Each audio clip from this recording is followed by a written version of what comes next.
జై శ్రీరామ్ అందరికీ నమస్కారం వెల్కమ్ టు న్యూస్ అఖండ నేను మీ కస్తూరి శ్రీధర్ మిత్రులారా అమెరికా అధ్యక్షుడు డొనాల్డ్ ట్రంప్ మొత్తానికైతే చైనాకైతే ఏల దోలు తీర్చేసినాడు సరే ఈ న్యూస్ చూడండి ఒకసారి చాలా బాగుంటుంది అదేవిధంగా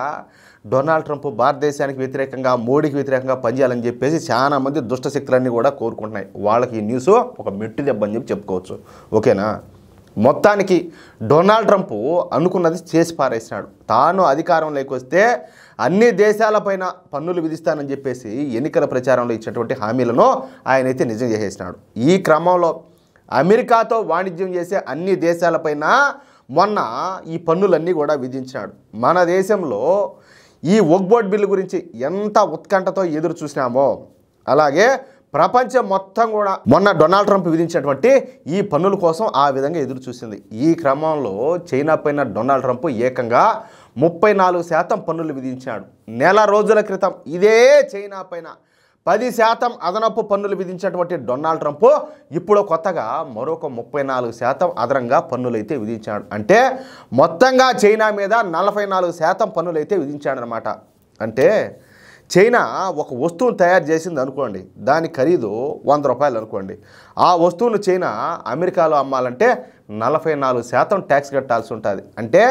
ఆ వస్తువు విలువ ₹100 కాబట్టి ఆ వస్తువుకు అదనంగా ₹44 ట్యాక్స్ కట్టాల్సి ఉంటుంది అనమాట దీంతో చైనాకు దోలు తీరిపోయి ఉండాలి ఎందుకంటే చైనా తమ ఉత్పత్తులను అత్యధికంగా ఎగుమతి చేసే అమెరికాకి సంవత్సరానికి దాదాపుగా $500 బిలియన్ ఉత్పత్తులను చైనా అమెరికాకైతే ఎగుమతులు చేస్తూ ఉంటుంది అంటే మన దేశ కరెన్సీలో 43 లక్షల కోట్ల రూపాయలు అనమాట ఇప్పుడు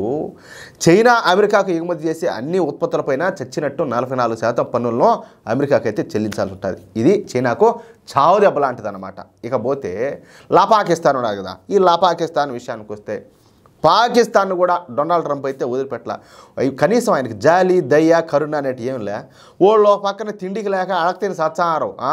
బెగ్గింగ్ బౌల్ అని చెప్పేసి వాళ్ళకి పేరు కూడా వచ్చేసింది వాళ్ళ మీద కొంచెం అన్న జాలి దయ్యాలా ఏది స్వామి ఇంత కఠినంగా తయారవుతాను జనాల పాకిస్తాన్ నుంచి సంవత్సరానికి దాదాపు $7 బిలియన్ ఉత్పత్తులు అమెరికాకి అయితే ఎగుమతి అవుతూ ఉంటాయి ఏమే ఇప్పుడు ఆ పాకిస్తాన్ ఎగుమతుల మీద కూడా డొనాల్డ్ ట్రంప్ పన్నులు అయితే విధించాడు పాకిస్తాన్ పైన 29% దిగుమతి పన్నులు అయితే విధించాడు ఈ దెబ్బతో పాకిస్తాను ఏది ఆ చాప చుట్టుకొని సంకలో పెట్టుకొని పోవాల్సిందే సరే ఇంకా బంగ్లాదేశ్ విషయానికి వచ్చి అసలే అడుగు తినే పరిస్థితుల్లోకి జారిపోతున్నటువంటి బంగ్లాదేశ్ను కూడా డొనాల్డ్ ట్రంప్ అయితే ఏ మాత్రం కూడా వదలబొమ్మాలి అన్నాడు బంగ్లాదేశ్ అయితే కీలెర్చి వాత పెట్టాడనమాట బంగ్లాదేశ్ ప్రతి సంవత్సరం కూడా అమెరికాకు $10 బిలియన్ విలువైనటువంటి ఉత్పత్తులను ఎగుమతులు చేస్తూ ఉంటుంది ఇప్పుడు ఈ బంగ్లాదేశ్ ఎగుమతులన్నిటిపైన డొనాల్డ్ ట్రంప్ ఏకంగా 37% పన్నులు అయితే విధించాడు ఇక ఈ దెబ్బతో బంగ్లాదేశ్ నెత్తిన తడిగుడ్డ అయితే వేసుకోవాల్సిందే ఇంక వేరే మాట అయితే సరే మన భారతదేశానికి విషయానికి వస్తే భారత్ గురించి డొనాల్డ్ ట్రంప్ మాట్లాడుతూ భారత విషయంలో మేము పన్నులు విధించడానికి చాలా కష్టపడాల్సి వచ్చింది భారతదేశం చాలా కఠినమైంది ప్రధాని మోడీ నాకు గొప్ప స్నేహితుడని మాట్లాడాడు అర్థమవుతుందా మోడీ వ్యతిరేకులారా ఆయన దమ్మేందా అర్థమవుతుందా మీకు అందరికంటాలే భారతదేశం మా మీద 52% పన్నులు విధిస్తుంది కాబట్టి మేము కూడా భారత్ పైన అందులో సగం అంటే కనీసం 26% పన్నులు విధిస్తామని చెప్పేసి డొనాల్డ్ ట్రంప్ తెలియజేశాడు మరి మిగతా దేశాన్ని బెదిరించినట్టు ఎందుకు భారతదేశాన్ని బెదిరించలేకపోయినాడు ఇక్కడ ఉండే నాయకుడు దమ్మున్నాడు ధైర్యం ఉన్నాడు దేశభక్తి కలిగినాడు మీ మారి జఫాలు కాదు అర్థమవుతుందా ఇప్పటికి కూడా భారతదేశం గురించి పక్క దేశాలకు పోయి పొగిడే నాయకులకు బానిసలు మీరు మీకు అసలు మోడీ గురించి మాట్లాడే అర్హత మీకు ఉండదా ఇక్కడ మరొక విషయం ఏంటంటే ఒక్క భారత విషయంలోనే డొనాల్డ్ ట్రంప్ చాలా కష్టపడినానని చెప్పేసి మాట్లాడడం గమనార్హం ఈ వీడియో బహుశా మీరు అందరూ కూడా చూసే ఉండొచ్చు ఏది డొనాల్డ్ ట్రంప్ మాట్లాడింది అంటే మన భారతదేశం పైన 26% పన్నులు విధిస్తే పాకిస్తాన్ పైన 29% అలాగే చైనా పైన 34% అలాగే బంగ్లాదేశ్ పైన 37% పన్నులు అయితే అమెరికా విధించింది ఇక ఈ సందర్భంగా డొనాల్డ్ ట్రంప్ మాట్లాడుతూ మాతో వ్యాపారం చేసే అన్ని దేశాలపైన పన్నులు వేసాం మా ఉత్పత్తులపైన మీ దేశాల్లో పన్నులు విధిస్తారు కాబట్టి మేము కూడా మీ ఉత్పత్తులపైన పన్నులు విధిస్తున్నాము ఎవరైనా సరే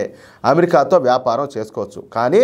పన్నులు మాత్రం ఖచ్చితంగా కట్టాల్సి ఉంటుందంటూ ఆయన అయితే స్పష్టంగా చెప్పేశాడు ఈ పన్నుల మూలంగా మన భారతదేశానికి జరిగే నష్టం ఎంతనో తెలిసినా 0.01% అర్థమవుతుందా ఒక పైసా వంతనమాట కానీ చైనా, పాకిస్తాన్, బంగ్లాదేశ్లో మాత్రం దోలైతే తీరిపోని ఉండాలి. ఇక వీళ్ళ పరిస్థితి ఎట్టుంటుంది అంటే ఈ మూలిగే నక్క మీద తాటికాయ పడినట్టు అంటారు, అట్టుంటుంది. మ్యాటర్ మామూలుగా ఉండదు. మిత్రులారా, ఈ న్యూస్ కనుక మీకు నచ్చినట్లయితే ఖచ్చితంగా ఈ న్యూస్ నలుగురికి షేర్ చేయండి. అదేవిధంగా ప్రతి ఒక్కరు కూడా మీ యొక్క అమూల్యమైన అభిప్రాయాలను తప్పనిసరిగా కామెంట్ రూపంలో తెలియజేయండి. అలాగే ఇంతవరకు మీరు కనుక మన ఛానల్ని సబ్స్క్రైబ్ చేసుకున్నట్లయితే ప్రతి ఒక్కరూ మన ఛానల్ సబ్స్క్రైబ్ చేసుకోండి, సపోర్ట్ చేయండి ప్లీజ్. జై శ్రీరామ్.